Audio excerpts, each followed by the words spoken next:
प्रयागराज में कुंभ मेले के लिए तैयारियां बिल्कुल आखिरी दौर में है। संगम नगरी प्रयागराज में लगे इस बार के कुंभ मेले में श्रद्धालुओं को प्राचीन भारत की झलक भी मिलेगी और इसके लिए मेला क्षेत्र के सेक्टर 19 में संस्कृति ग्राम को बसाया जा रहा है।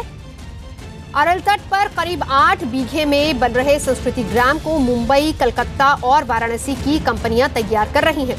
संस्कृति ग्राम को सूर्य की तरह सजाया जा रहा है, जिसमें सूर्य की 21 किरणों में प्राचीन काल से जुड़ी मूर्तियों और पेंटिंग्स को दर्शाया जाएगा।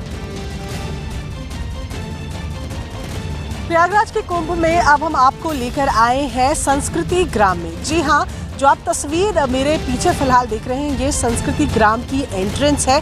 बताया ये जा रहा है कि इस पूरे ग्राम को सूरज की किरणों के आकार के रूप में बनाया गया है और इन 21 जो किरणें हैं वो बसाई गई हैं और उसमें किस तरीके से शुरुआत हुई सिंधु घाटी सभ्यता से लेकर भारत के आज़ादी की लड़ाई तक को दिखाया गया है। तो फिलहाल जो मेरे पीछे आप एंट्रेंस को देख रही हैं, ये मेन एंट्रेंस है जिस पर समुद्र मंथन को दिखाया गया। आप देख सकते हैं समुद्र मंथन पीछे यहाँ पर नजर आ रहा है, जहाँ पर एक तरफ देवता नजर आ रहे हैं, एक तरफ जो असुर हैं वो नजर आ रहे हैं और समुद्र मंथन की जो प्रक्रिया है जिसकी वजह से ये कुंभ शुरू हुआ, सबसे ऊपर कुंभ भी आपको यहाँ पर नजर आ रहा है। माना जाता है कि समुद्र मंथन में जब अमृत एक कुंभ में निकला था, उस अमृत की बूंदें 4 स्थानों पर गईं और उसी के बाद से कुंभ के मेले का जो है आयोजन होता है और यही सबसे पहली तस्वीर आपको देखने को मिलेगी इस संस्कृति ग्राम में। और प्रयागराज में कुंभ मेले के लिए संतों का भी पहुंचना जारी है। देश के कोने कोने से आए साधु संत कुंभ पहुंचकर धुनी रमा रहे हैं। ऐसे में कुछ संत ऐसे भी हैं जो कि खास वेशभूषा और अंदाज से लोगों को अपनी ओर आकर्षित कर रहे हैं। न्यूज़ 18 ने ऐसे ही संतों से बातचीत की है। 1000 रुद्राक्ष वाले एक संत भी यहाँ पर नजर आए। सर पर भगवान शिव की तरह चांदी का चंद्रमा भी धारण किए हुए हैं। मौनी महाराज के मुताबिक, इनका नाम मौनी महाराज है, बता भी दे, इनके मुताबिक राम मंदिर के संकल्प को लेकर उन्होंने रुद्राक्ष को शरीर पर धारण किया है।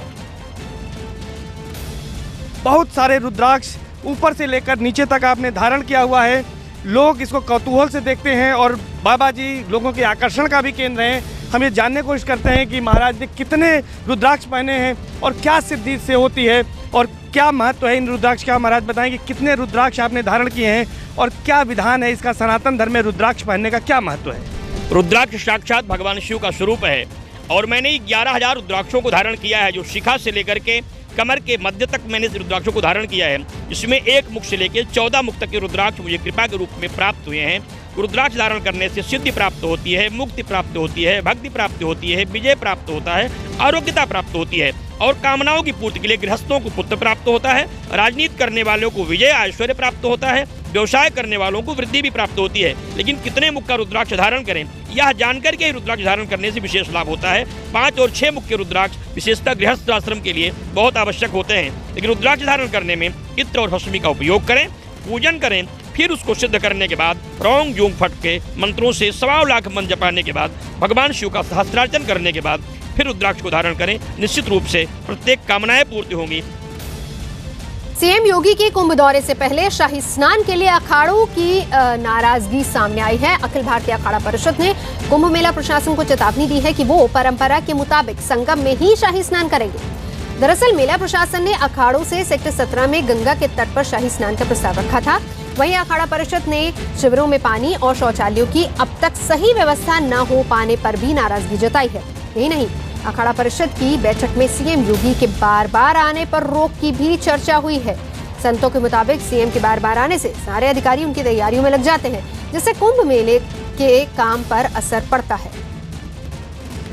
शौचालय की बड़ी अव्यवस्था है, सारे लोग नाराज हैं और पानी की अव्यवस्था है। 2 चीज़ों को बड़ी शिकायत आई है। हम लोग महामंत्री कई बार राउंड मारे हैं, पूरा माननीय नगर विकास मंत्री जो यहाँ प्रभारी मंत्री हैं, कल उनसे फ़ोन द्वारा हमने अपनी शिकायत दर्ज करा दी है कि ये शिकायत बहुत सारी आ रही है। शायद उन्होंने मेला अधिकारी को निर्देश भी दिया है। तो शौचालय और जल 2 की थोड़ी अव्यवस्था हो रही है। तो आप लोगों के माध्यम से और सबके माध्यम से कहना चाहता है कि इसकी व्यवस्था जल्दी कराई जाए। और कुंभ मेले की तैयारियों के दौरान किसी भी अनहोनी या फिर हादसे के वक्त रेलवे की रिस्पांस टाइम की जांच के लिए प्रयागराज रेलवे स्टेशन पर मॉक ड्रिल कराई गई, जिसमें रेलवे के अधिकारियों को फर्जी हादसे की खबर देकर बुलाया गया और स्टेशन पर ही राहत बचाव का काम किया गया, जिसमें आरपीएफ और जीआरपी के साथ ही रेलवे की हेल्थ, परिचालन और इंजीनियरिंग विभाग की टीमें भी शामिल हुई। पिछले हादसे से सबक लेते हुए रेलवे ने 700 करोड़ की लागत से बड़ी तैयारी की है।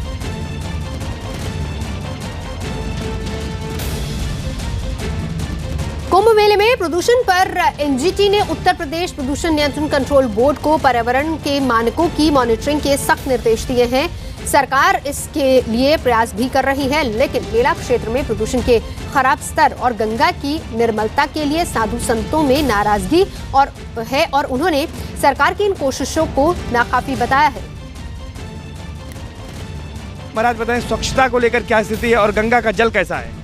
गंगा का जल तो ऐसा है जो अभी उतना साफ नहीं है, और जो हमारी परंपरा है सतयुग से चला आ रहा है, उसके लिए जो पहले का जल स्तर था अभी का जल स्तर है उसमें बहुत अंतर है। महात्माओं का यह कहना है कि पहले जिस तरह से गंगा स्वच्छ और निर्मल अविरल दिखाई देती थी, वैसा उन्हें देखने को नहीं मिल रहा है। महाराज बताएं, क्या स्थिति है गंगा की और प्रदूषण? इसमें जो है शहरों का पानी डाला जा रहा है और वो पानी का प्रदूषण है, और बाकी यहाँ ऑक्सीजन भी कम है, इस वजह से जो पहले अविरल थी वो नहीं है अभी। पहले जिस तरह से अविरल थी। दूसरी बातें करें, जो शहर में गंदगी है उससे कितनी परेशानी हो रही, क्या लगता है कुंभ मेला क्षेत्र में पर्यावरण या पॉल्यूशन की क्या स्थिति है, प्रदूषण की? हाँ, गंगा माँ में हम गंगा माँ को हिंदू धर्म में बहुत पवित्र नदी मानते हैं, और उसमें गंदगी आने के कारण हम संतों को और भक्तों के लिए ज़्यादा ही परेशानी झेलनी पड़ रही है। किसी को दवाई लेनी पड़ रही है, किसी को कुछ हो रहा है, जुकाम हो रहा है। इसके लिए सरकार के लिए ध्यान देना चाहिए।